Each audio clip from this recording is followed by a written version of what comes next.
Hello po sa inyong lahat mga ka-crypto. Ako po si Pinoy Crypto Trader at sa video na ito ay atin pong pag-uusapan ang aking technical analysis dito po kay Shiba Inu ngayon pong June 3, taong 2024. At ang atin pong nakikita rito ay ang kanyang daily chart time frame kung saan ay mapapansin po natin dito na tuloy-tuloy po ang kanyang pagbagsak. Mula po nung siya ay nauntog dito sa major resistance line natin na 40 digits 2774 ay ayan, dire-diretso na po siyang bumubuo ng mga bearish candlestick. Kaya ayan, grabe po yata ang kanyang pagkakahilo.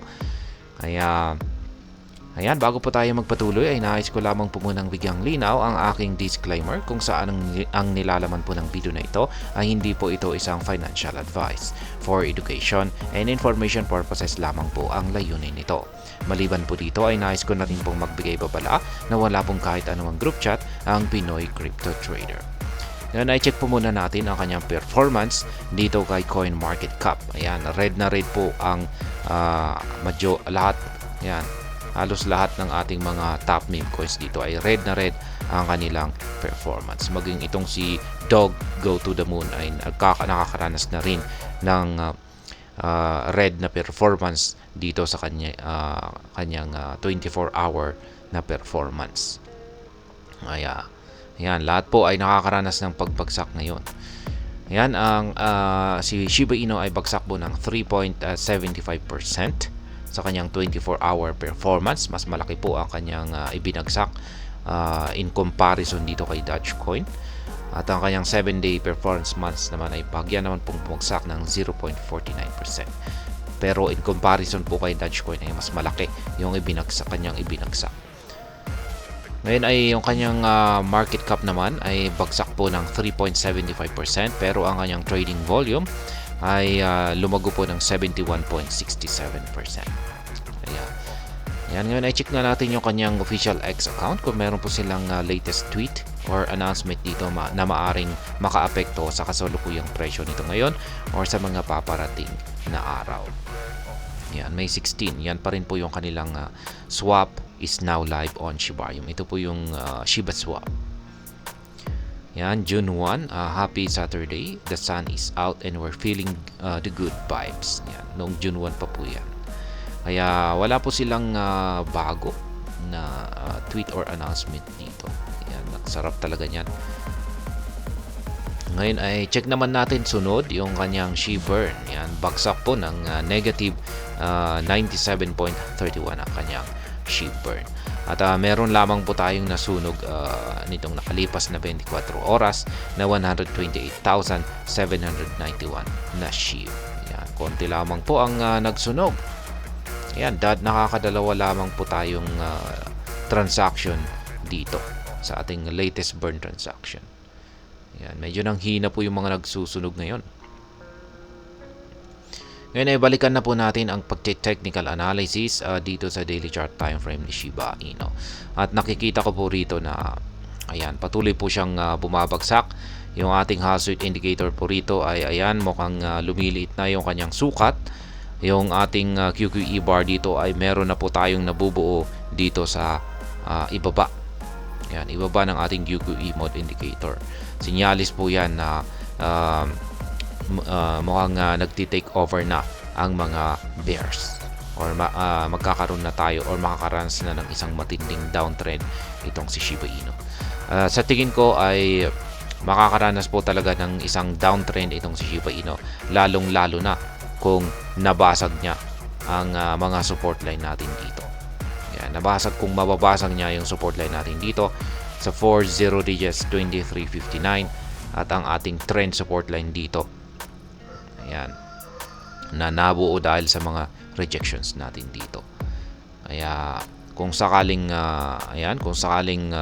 nabasag niya ito, ay ayan, magpapatuloy po siya sa kanyang pagbagsak. Pero posible na rin po na pag bumagsak po siya rito, ayan, ay pwede na rin po siyang tumalbog rito at ito ay makaka-recover. Dito na po siya makaka-recover at magpapatuloy po siya sa kanyang pag-angat sa presyo. Kaya yan, kaya sa madaling salita ay masasabi ko po na nakasalalay yung kanyang magiging sunod na trend direction sa mga support line natin dito. Yan, Depende po yan sa kanyang interaction sa mga support line natin dito. Kung siya nga ba ay tatagos dito or tatalbog dito. Kaya yan po yung kakailanganin nating bantayan dito kay Shiba Inu. Ayan po, pero hindi pa rin po nagbabago yung aking long-term price projection dito kay Shiba Inu. Ayan, hindi pa rin po nagbabago yung aking long-term price projection dito, kung saan ay nakikita ko pa rin dito na valid pa rin po yung price target natin dito na 40 digits 36.55, kung saan ay yan po ang posible po niyang pinakamataas na akyatin dulot po ng ating nung kanyang naranasang breakout dito sa upper portion ng ating pattern dito. Kaya ako pa rin ay naniniwala na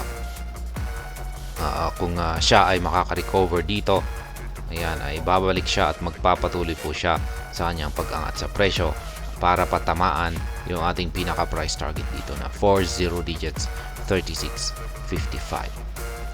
Ayan. Magkakaroon lamang po tayo ng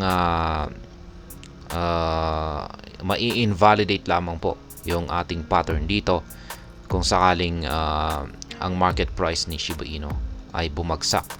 Ayan, bumagsak hanggang dito. Ayan, kung mababasag niya yung support line natin na 40 digits 2081. Kung mababasag niya ito, ay dito na po tayo magkakaroon ng invalidation.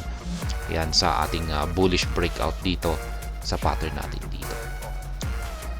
Ayan, yan naman po yung aking long term na analysis dito kay Shiba Inu.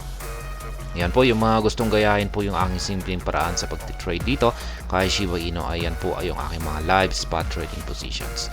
Ito pong mga nandito na kulay yellow na arrow signs, ayan po yung aking mga live na mga sell pending orders or take profit, at yung mga kulay blue naman dito sa ibaba, ayan naman po yung aking mga buy pending orders. At ayan, yung ginagamit kong trading platform dito ay ang TradingView, at dalawa lamang po ang aking ginagamit na indicators dito. Yung nandito sa chart ay yan po yung Half Switch indicator, at yung nandito naman sa ibaba ay ang QQE mode indicator. Libre po lahat ng mga ginagamit ko rito. Ayan, at wala po tayo kailangang bayaran. At hanggang dito na lamang po tayo sa video na ito. Sana po ay inyong nagustuhan ang aking paliwanag sa video na ito. Kung inyo po itong nagustuhan ay pakiclick lamang po ang like button nito. Para naman po sa mga bago lamang dito, kayo po ay aking inaanyayahan para mag-subscribe. Pakiclick na rin po ang bell icon nito dahil ito po ang siya magsisilbing notification nito sa mga bago kong videos na akin pong ina-upload sa aking YouTube channel na ito. Marami pong salamat sa panonood. Ingat po tayo lagi at God bless po sa ating lahat.